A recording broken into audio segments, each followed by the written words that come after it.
Ukrainian military aerial reconnaissance units have increased their use of fiber-optic kamikaze drones. These long-range drones have once again targeted a hangar of military equipment belonging to the occupying Russian army.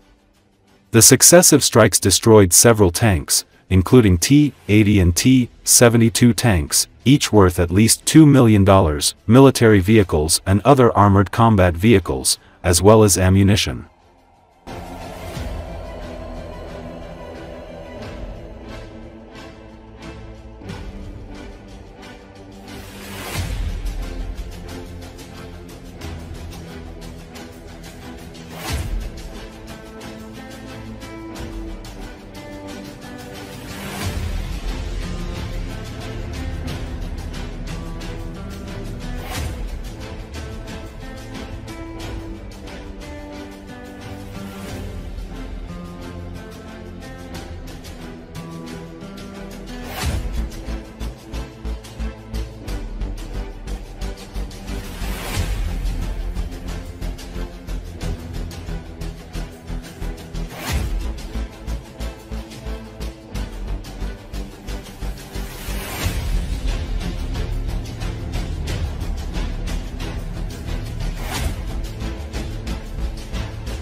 Russia has no plans to end the war against Ukraine despite personnel, technical and economic difficulties. At the same time, the topic of a possible successor to Kremlin dictator Vladimir Putin is taboo in his inner circle. This was stated by the head of the Foreign Intelligence Service of Ukraine, Ole Ivashchenko, in an interview with Ukrinform. According to Ivashchenko, the Kremlin views war as a tool for maintaining power, economic mobilization and ideological control. Russia is not going to stop this war. In their minds, they are restoring the Soviet Union with the hands of the army. They are creating new districts and divisions. To be precise, 13 divisions. Yes, they have problems. They lack people and equipment, but every day 1,000 to 1,200 new contract soldiers. This is not mobilization for peace, but preparation for something bigger. Why? It's the economy. Now the military-industrial complex is their only industry that demonstrates growth. If it stops, the entire Russian economy will crack. And this is an ideology based on fear and enemies around. For the Kremlin, war is a tool to maintain power, and this is a threat to Ukraine and the entire civilized world, he said. At the same time, according to the head of intelligence, the Russian president is often not provided with objective information about the situation in the country and on the front. Reports are filtered and presented in a soft form. Today, all ideas are generated by the leader. The rest of his entourage are executors. We see that there are things that Putin is afraid to say. We have come to the conclusion that he is not being provided with information about the real state of affairs in the economy and war. Reports are given in such a light form, without an emphasis on further possible consequences. This is why there are decisions that are surprising to the world, he explained. Regarding the situation around Putin, Ivashchenko claims that there is no real discussion about a change of power or a successor. This topic is forbidden in the Kremlin. This topic is forbidden in the first person's environment. There is fear for their positions, families and close circle. Perhaps the first person has some thoughts, but they are not voiced. This topic is not raised, he said. Regarding potential domestic protests in Russia, the SZRU estimates the protest potential at 18 to 20%. However, there are currently no real prerequisites for large-scale destabilization. Dissatisfaction in the regions, particularly in the Caucasus, is mostly directed at local authorities, not Putin. There is no such thing as someone criticizing the first person. The entire territory of Russia is under a regime. There are a larger number of FSB and Rosgvardia employees there who are doing their job accordingly, he summed up. As a reminder, on the night of May the 24th to 25th, Russia launched its largest combined drone and missile strike on Ukraine since the beginning of the year, resulting in destruction and casualties.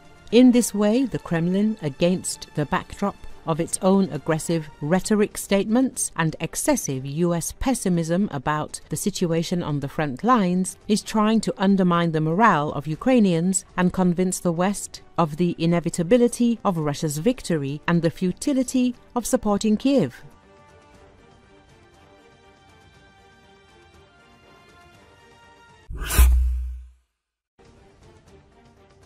After years of publicly admiring Vladimir Putin's strong arm, US President Donald Trump has dramatically changed his rhetoric. Over the weekend, he said the Russian president has completely lost his mind. The comment came after another wave of Russian airstrikes on civilian targets in Ukraine, which have become a familiar element of the Kremlin's strategy. But behind the dry facts is the increasingly obvious mental aggravation of Putin himself, writes The Times. According to experts, the root of this madness is the Russian president's isolation during the COVID-19 pandemic. While leaders in most of the world maintained a certain public mode, Putin literally disappeared from the scene.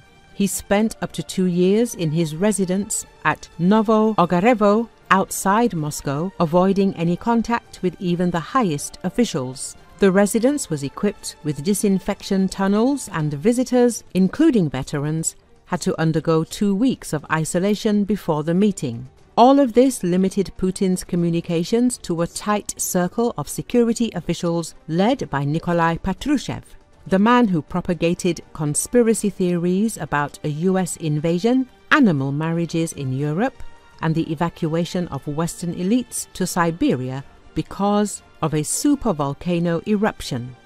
Psychologists and experts suggest that such isolation, coupled with paranoia and an information vacuum, may have significantly affected the Russian president's sanity. Former Kremlin advisor Gleb Pavlovsky confirms the previous Putin was sensible. Now he is reacting to the pictures in his own head. Political analyst Abbas Galyamov adds, when a person loses self-control, it doesn't end well. The signs of a radical change in Putin's behavior were first publicly noticed by then US Senator and new Secretary of State Marco Rubio back in February 2022 after the invasion of Ukraine. There is something wrong with Putin, he wrote on social media at the time, but while the words sounded like a warning then, today, they sound like a diagnosis. Ironically, Putin is a prisoner of the political system he has built around himself for the past 24 years. Like many dictators, he cannot walk away from power and enjoy a quiet retirement, even if he wanted to. He is too attached to and dependent on the mind-boggling wealth and power he has accumulated during his time as a public servant. But even if Putin got to keep his palaces and yachts, there would be no guarantees of safety in retirement. If Putin gave up power, his successor might come after him. Putin's personal authority, charisma and influence would always be a threat to his successor as long as he was alive, a tempting target for the next ruler, and Putin knows it.